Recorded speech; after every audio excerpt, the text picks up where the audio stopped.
Hello, this is Buck at Suspension by Buck. We're going to talk about some vintage shocks and some street bike forks today on maintenance. Here we got a shock off of an 83 RM 250, and it's definitely seen its wear over the years. This one, the shaft's not too bad. It's not too pitted.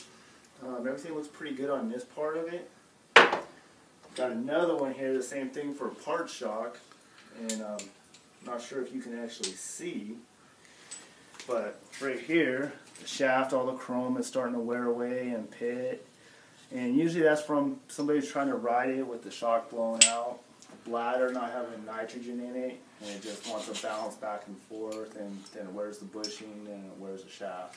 So that's not a good idea. So if you feel your shock trying to bounce a little bit, you definitely want to bring it in and get some maintenance done. Bad oil will start wearing stuff like that also.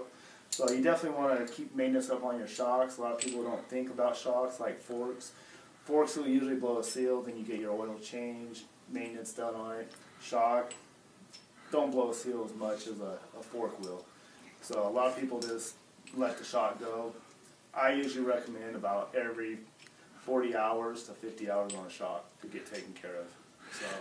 Hey, Bucky, I got a question for you. I was out at the vintage races not long ago, and I saw some older, well, obviously all the bikes were older, but in talking to some of the guys with shocks like what you're showing me here, I think some of these guys have let these things go a couple of years without changing the oil. Is that common? I see that a lot, and that's why you end up having stuff like this right here.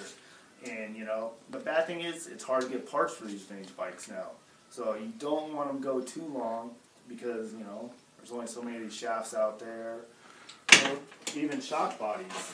I mean, there's a piston on here, then you got the band that will actually wear out also, and that actually goes up and down inside your shock body here, and it's just like a cylinder wall on a 2-stroke or 4-stroke motor.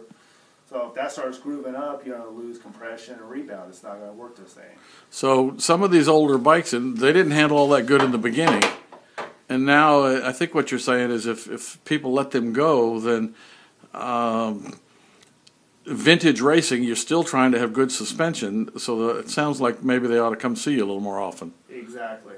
And there are products out there that will actually make, that actually make different pistons for these bikes.